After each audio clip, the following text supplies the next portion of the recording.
Hello and welcome back to my channel where I like to have fun with all things beauty while being critical about what I accept into my collection. Today I am doing a Sephora recommendations video. So this is for the Sephora sale that starts for Rouge members this Friday on April 4th. If you're not Rouge at Sephora, it starts for everybody else on the 8th, but that's only at an either 10 or 15% off discount.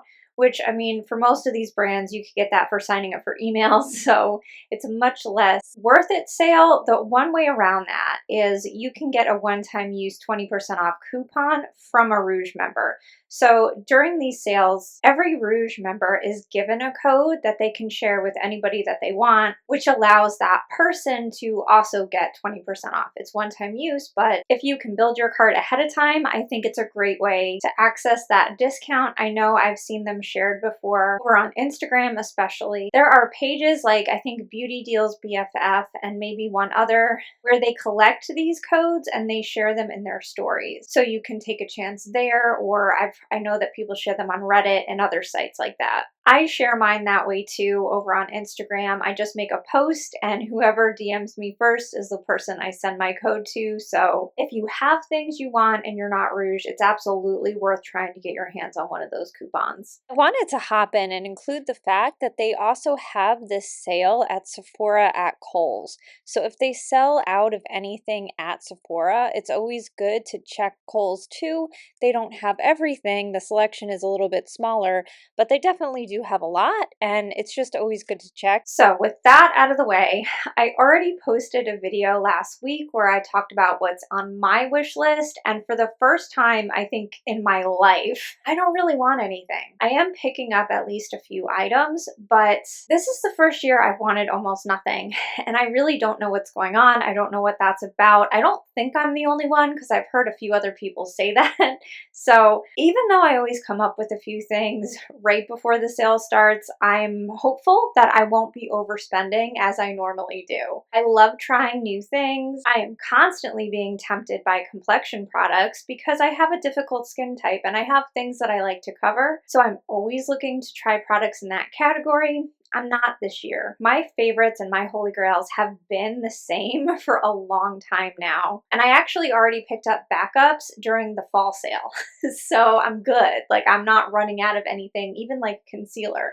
I really don't need anything this year. So I almost felt like I was missing something. I even went out of my way to go onto the website and look at the new items to be sure that I wasn't forgetting anything, but I really don't think I am. So my focus in this video is I'm going to go through every category and I'm going to talk about what I feel is and isn't worth picking up at Sephora. I always do this based on my favorites of all times because that's what I want to hear from other people. I don't want to go to somebody else's channel who has similar needs to me and only hear about their newest items. So like their favorite foundation from the past 6 months, not of all time. I'm not interested in that. I don't want to try something only because it's new. I want to try something because I think it's going to make me look the best. So that's how I always organize this. And I guess that means if you're not new to my channel, you've heard most of this before. Like I said, my Complexion products, I have tried probably 50 foundations in the past 2 years at least. And my holy grail has not been pushed off of top spot. So rather than go on at length on each of these products, I am going to try to keep it kind of snappy. I'm going to link a playlist in the description box where I'll have more footage. So I'll have side-by-side comparisons and more in-depth reviews of each of these if you want to look into any of these items further. But for this video, I'm going to try to keep it more rapid fire just because I think that'll be more useful to most people. Two categories at Sephora that I won't be talking about today are skincare and hair care. So for skincare, I just don't think the best deals are at Sephora ever. You know, even brands like Pharmacy and Tatcha that are really popular at Sephora, I still think you could get much better deals from those websites directly. The only reason you may not want to do that is if you're not sure something's going to work for you. So if you have sensitive skin and you think you might have an allergy to something, obviously it would be much easier to return it at Sephora if you have one close to you than it would be at most online retailers. I know some are easier than others. Like obviously Amazon has drop-off centers and there are places where it is easy to do an an online return, but by and large, if I'm ever taking a chance, I do prefer to get things from Sephora. So if I ever do get skincare, that would be the reason, but I almost never do that, so I don't have any skincare to talk about in this video. The other category that I don't spend time on is hair care, because if you can't tell, I don't do anything with my hair, so I have no advice. Don't listen to me when it comes to hair. I may talk about the odd purple shampoo, but outside of that, I don't know what I'm talking about. So I skip that category entirely. I will very briefly talk about perfume because I like the fact that I'm able to sample perfumes at Sephora, but I know from another video where I talked about perfume, it's not always the best place to buy perfume. Somebody in one of my previous videos basically called me an idiot for even considering buying YSL Black Opium at Sephora because I was going to be paying double what I could get from perfume retailers, but I didn't know that. I don't know that much about perfume. So I'll talk about my favorites that Sephora sells that don't seem to have any other kinds of pricing anywhere else online at the end of the video. And now we're going to start in the order that I do my face. So I always do my eyes first, and I no longer buy eyeshadow at Sephora. So this is going to be a quick category, but the one thing that I have gotten a ton of use out of is this little Natasha Denona mini. I would say any of the Natasha Denona minis are fantastic. So that is an exception. I do still like some of my Natasha Denona eyeshadows, and she has competitive sales, but these are priced pretty good anyway. So this is the Mini Eye Sculpt palette. I use this almost daily because I am always using indie eyeshadows and I don't always love their mattes. So I love having something like this to set my eyeshadow primer, which my favorite from Sephora is probably the Urban Decay Primer Potion, the anti-aging version. I don't use that every day. Sometimes I use MAC Paint Pot, but I do really like this a lot. I do like to set it with the skin tone shade, and I like all of the color choices in this. I think it's just a really useful palette and it's so easy to grab. I hate companion palettes that are big and bulky. I don't need all those shades. This provides everything that I need. It's cost effective, it's size effective, it's just great. I absolutely love that palette, and I love her minis in general. The other palette that I would be remiss not to recommend is I Need a Nude.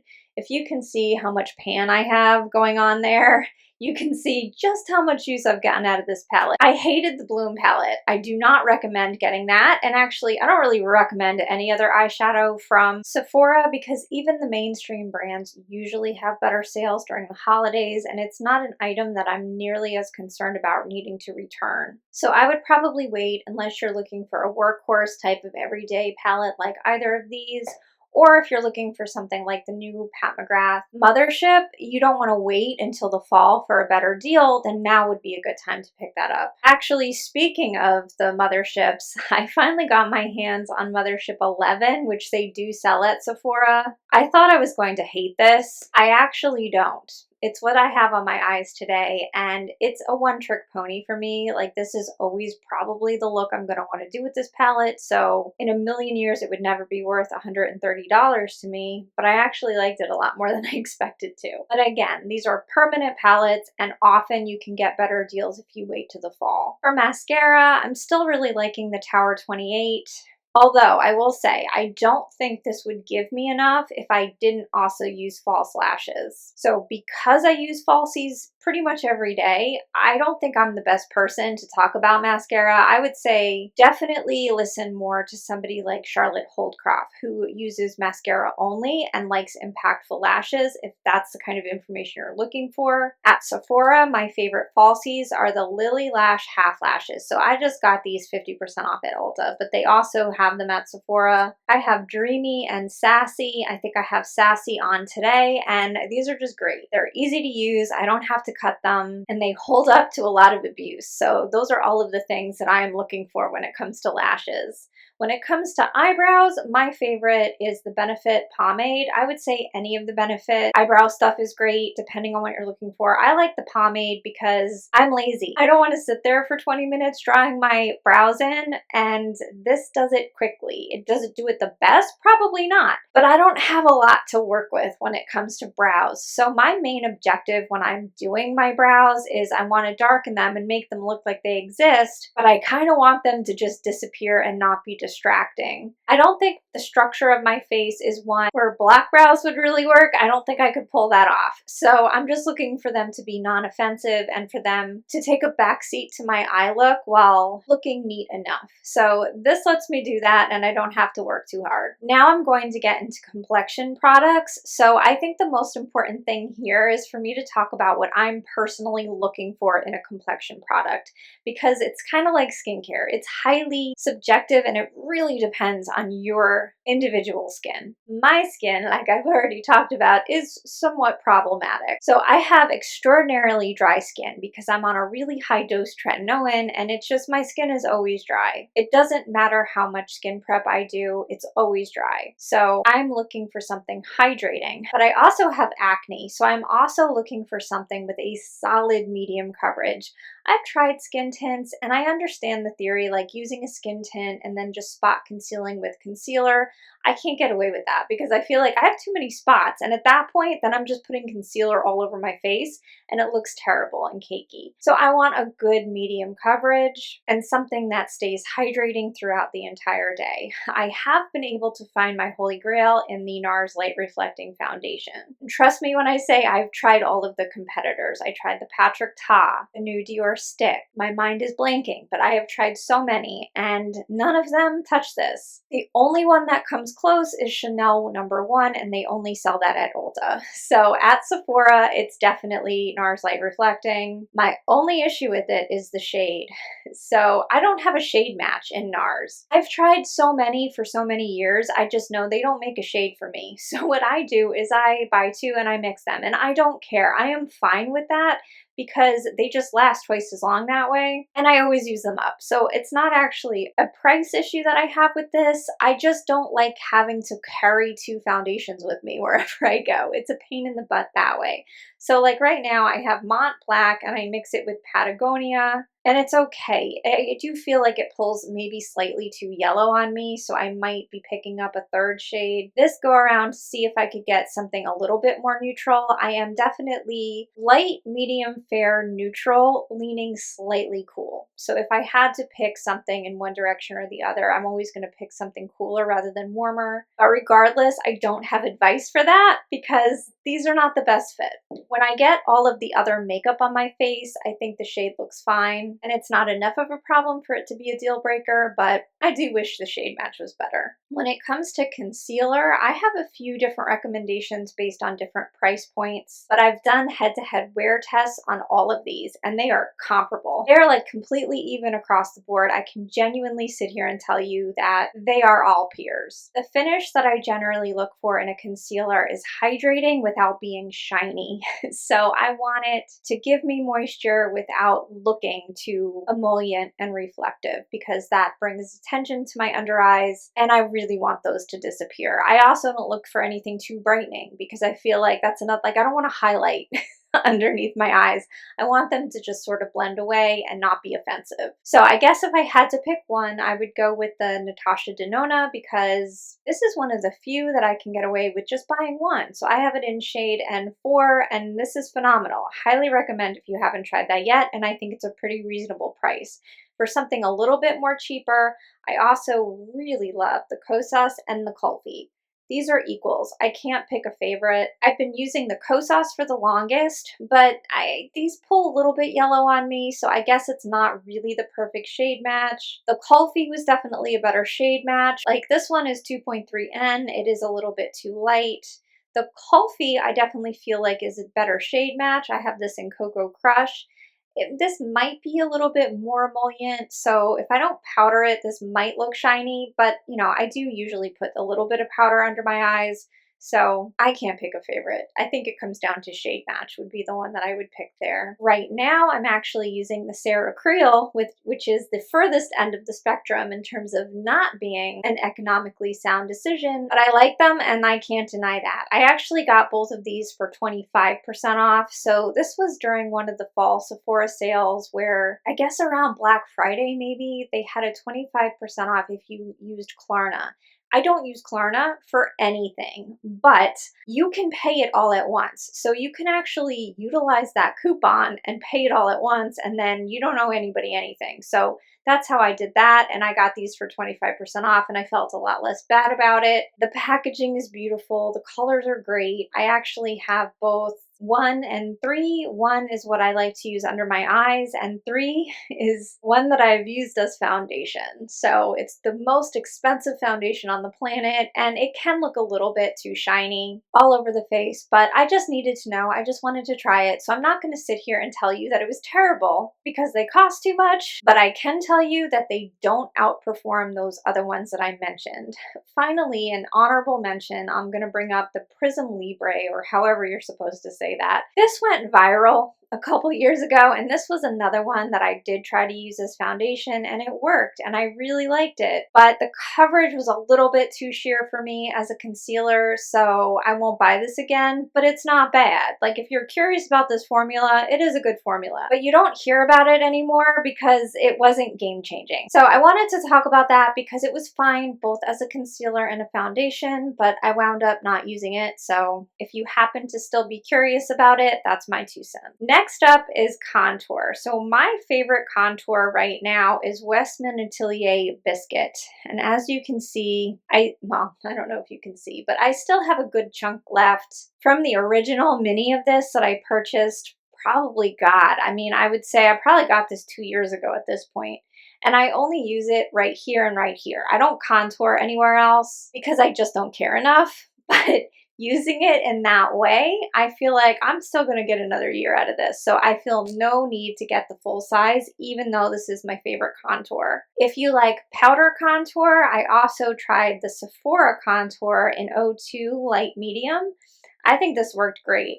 I just don't reach for it because I find the stick easier to use on a daily basis. But I thought the color of this was fantastic and the formula is very nice. After I put the cream contour on, I always go over with my Charlotte Tilbury Film Star Bronzing Glow. So this is like a hybrid between a bronzer and a contour. I'm gonna have to post a picture because mine is mostly pan and it will blind you. So I already have a backup of this. So for that reason, I'm not gonna be picking another one up, but I love the contour. I don't use the highlight. I won't get the full size because it would be too much money to pay for one pan. I wish that they sold that separate because it's such a great easygoing neutral color. It bridges the gap between contour and bronzer for me, and I've been buying it for years at this point. Another honorable mention for a bronzer contour hybrid would be this Makeup by Mario. I have the light medium version of this, and actually my stick broke, so that's really the only reason I stopped using it. It won't twist up anymore, even though it's full of product, because I only use this like a handful of times. So I can probably fix it with the pliers. So I have no real reason why I stopped using this. I just started using other things instead. So it's not that deep. I feel similarly about the Say bronzer. I really like this bronzer. It was a nice, easygoing cream bronzer. I just decided one day that I preferred powder bronzer. I don't know why, but that was the only reason I stopped using this. Otherwise, I think this was a great shade. I have it in light bronze. My favorite powder bronzer at the moment is the Gucci, just because it's pink leaning. So I have this in shade 01. And it's nice, but by no means do you need to pay Gucci prices for a nice bronzer. Before getting this, I was actually using a Pat McGrath bronzer that I got on sale. I love that color as well. Or I was just using this as my powder bronzer, so the Film Store Bronzer Go was deep enough to be a bronzer. I really don't go hard on bronzer. As you can see, I like to bring a little bit of life back to my face, but I'm not using so much that the formula matters. I pretty much base my bronzer choices on color, so something that leans a little pinker is just going to work better for me and my skin than anything that's more golden or orange. For blush, I really do prefer a cream blush, and by the way, I definitely mix creams and powders, and so far so good. I haven't really had an issue doing that, so it might sound weird that I'm putting a cream blush on top of a powder bronzer, but it's been fine, so I don't think about it that hard. That's why I try to have different options, because I know a lot of people prefer to stick with all creams or all powders. Anyway, right now I'm really digging cream blush. So my favorite from Sephora is the Westman Atelier. I have Petal, Croquet, and Mimi, and I like them all. Petal is probably the most popular one, and for a good reason. I think it works for a lot of different skin tones. The finish of this is not super hydrating. I do wish it had a little bit more hydration to it, but it's just very easygoing and it sticks around. I also love that they have the minis because I don't want to commit to a full size. I like to play around with blush. Some people use the same exact blush every day. For those people, a full size definitely makes sense. For me, I prefer options, so I love that they have these. As much as I don't want to give in to the hype on these, my other favorite blush from Sephora is the Patrick Ta and Not Too Much.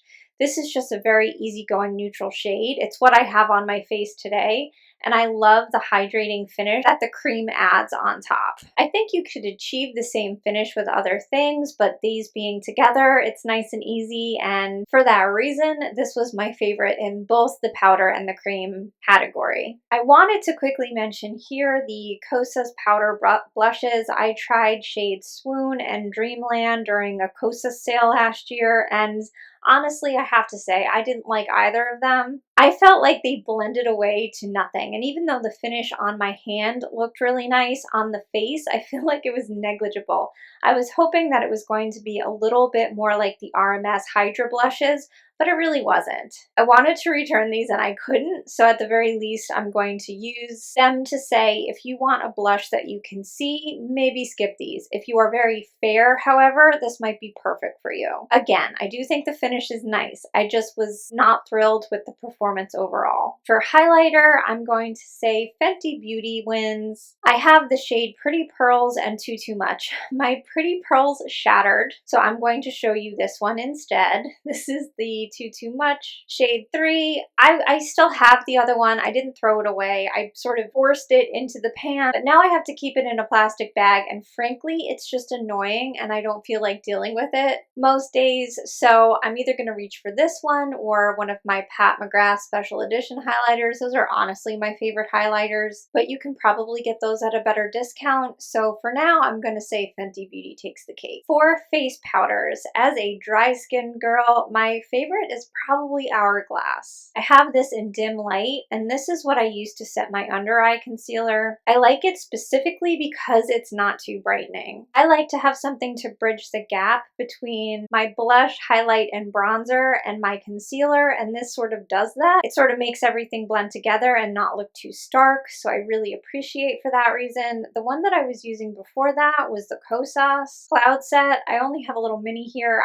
These packages always fell apart on me. I have to say, I don't like the packaging. They're hard to open and they break, but I used to set my whole face with this, so this is still a favorite of mine. My honorable mention is going to the Givenchy. During this sale, I might pick up the new one because I still have the old formula. So this is number 3, Violet Rose, however you say that, and I love this, but I know that they reformulated it. So out of pure curiosity, I might pick one of those up and do a side-by-side in the future. My favorite setting spray at Sephora is definitely the Hourglass Veil. I don't use this every day, but for special occasions, and it does last a really long time. It's a pretty good size, and the last one I had of this lasted so much longer than I expected it to, so I think the value is decent when you take into account how long it lasts. For everyday stuff, I'm using Max Fix Plus because it's much more affordable, but I would be remiss if I didn't mention how much I enjoy this, having dry skin. As far as makeup brushes go, I absolutely love the Sephora Pro collection. I think full price, they're too expensive. They're just flat out too expensive for what they are, but 30% off, I think they're great. They are totally as good as BK Beauty. They're soft, they last forever. I've never really messed with the cheaper versions, but the Pro brushes are phenomenal. For lipstick, my holy grail from Sephora is Charlotte Tilbury Wedding Bells. Charlotte Tilbury Pillow Talk does not work for me. It pulls way too orange and it makes me look sick. Wedding Bells is my perfect shade. I tore my room apart before making this video and I couldn't find it to save my life. So I have MAC on today. I wasn't able to find it. but the color is so similar to what's on my lips today, I don't know that you'd even be able to tell a difference. I'm going to find old footage so I can show you swatches of it, but unfortunately, lipstick is the only thing I ever lose. I really don't take any of my other makeup with me, but I do put lipstick in purses and pockets and that kind of thing, and I'm sure that's what happened to this. But I also use MAC on a daily basis, so it's not the end of the world. I do love the formula though, and the color really is nice. For lip gloss, my favorite is probably this Patrick Ta, and she's expensive. It's just so pretty to look at, and the formula is nice. When it comes to formula, my favorite is probably this from Armani, the Prisma Glass in shade 7. Not sure what shade that is, but it's really nice, easygoing. It goes with everything. Just because I have it, I thought I would quickly talk about the Sarah Creel. This is the Moisture Bomb. This didn't impress me. If you compare this to a $3 chapstick, sure, it's nicer than that. The packaging is super luxe and it feels nice and it sticks around more than some. But I bought this because I thought it was going to like radically heal my dry lips. And it really didn't. I have better luck with the Lawless lip mask than I did with this. So I would say save your money if you're contemplating that. Finally, I'm going to wrap this video up by talking about fragrance. So my #1 fragrance at Sephora is Commodity Milk, tied very closely with Commodity Gold. I like both of these. I can't really pick a favorite. The label fell off this. I do want to get a full size at some point. It's just I'm cheap, I guess, is the only reason I haven't done that yet. But everywhere else I've looked online, they all cost about the same. I don't think this is a brand that you have to worry about price gouging. If you like a deeper gourmand. So I like Phlur Vanilla Skin. This is like that, but more interesting. It's a lot deeper, a little bit spicy, but still gourmand. If it's helpful at all, I also love YSL Opium and 7 Virtue Vanilla Woods. Outside of that, I like the Phlur Vanilla Skin and Father Figure. I probably won't get a full size of this because I just prefer the other scents, but I did enjoy this. I like Vanilla Skin so much, I bought the perfume version too, but I don't think it outperformed the body spray. The longevity in that perfume really wasn't there, so I'm not going to buy the perfume again. Instead, I feel like these stick around a lot longer, so that would be my recommendation for perfume. Most people would probably call them winter scents. I don't really care because I live in Florida and it's summer all year round, so I just wear what I like. And that is it. That is absolutely everything. My advice for these sales every single year is it's only worth it at 20%, and even at 20%, most of these brands have better sales, especially in the fall. The reason I still shop this sale is the experiment of it all. So especially with foundations and concealers and things that I really need a shade match for, I think this sale is great for that.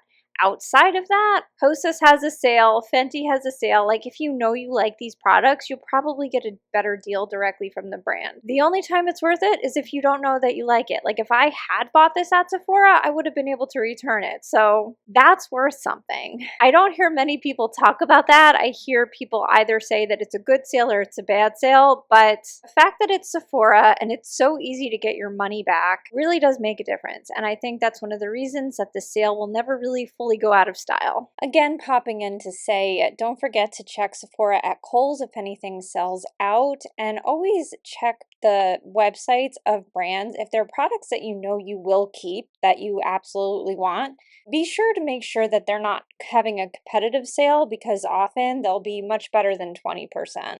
I also wanted to mention, and this is an important one, don't forget the cashback sites. These are 3 that I've used and had good success with. Most recently, Top Cashback, I think had up to like 20% cashback for Ulta. It was insane. Like I've never seen it that high, but I've also seen them do at least 10%. Normally we're talking about like 2%, so sometimes I don't even bother if it's not a big enough purchase. But over the years, I've gotten a considerable amount of money back. It's always good just to check. You never know. Sometimes they do promos during these sales and they have more of an incentive to get you to go through them. So always worth checking out. Anyway, those are all of my top picks, all of my holy grails in every category. And the only 2 things that I'm fairly certain I'm going to pick up is the Westman Atelier, the Duo. So it's a powder version of Biscuit, and I believe Petal is what it comes with. I went to look into this further. I realized that there's 2 different versions of this. So there's this one that has a blush and a bronzer. So this is Petal and Biscuit. And then they have another version that are just 2 blushes. So I I mostly want this one, but when I did start to look at the blushes, of course, I kind of wound up wanting those too. So I decided to, at the very least, pull out all of the cream versions of all of these colors that I do have and just show them on screen in case it is at all helpful. Now, I do think the creams are a little bit different than the powder, but it's still better than nothing. So first up, these are the bronzer and blush duos in all the different shade variants. Out of these, I'm definitely only interested in the first two. This is probably the blush duo that I'm most interested in, but a bunch of them are pretty. If I do pick one of these up, the choice is going to be a lot more difficult. In case it's useful, this is Biscuit and Petal on my skin tone, and I really love both of these so much that I think I'll be pretty happy with the powder. This is Mimi and Cochette. I do really like this as well, but I feel like the powder version, I don't know, the Coquette version of the powder seemed a lot lighter than this, so I'm really on the fence about that one. I'll probably with the shade Sable, if any, but I may skip it altogether. I'm just not sure yet.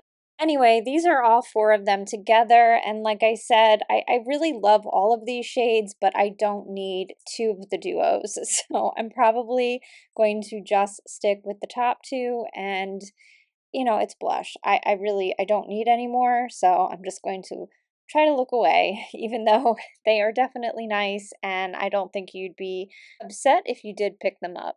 So I'm curious, I might try that considering I'll be able to get it for 60 bucks, which is still too much money, but I think it's okay if it's the only thing I'm really buying. Other than I do want to try the Phlur deodorant. I normally don't buy the creamier deodorants. I normally stick to the AHA deodorants because they just work so much better for me. But I know this one has AHA ingredients in it, so I'm hoping maybe it does actually work for me and I'm able to smell like vanilla skin. That sounds like a good time. So that's a cheap enough deodorant. I'm definitely getting that. But that's it. I still have like half a bottle of my NARS. I don't need that. I'm not ready to buy new concealers.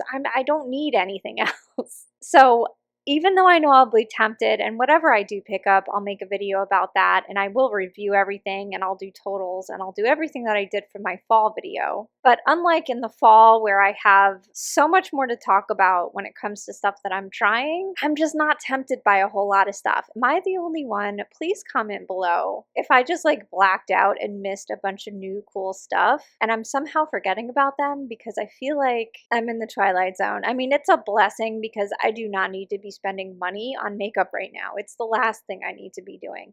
I just spent over $1,000 on vet bills, so I don't need to be spending money on makeup. But I would love to hear how you feel about all of this. I hope today's video was helpful. I hope you're having a beautiful week and taking care of yourself. I love you so much, and I'll see you in the next one. Bye-bye.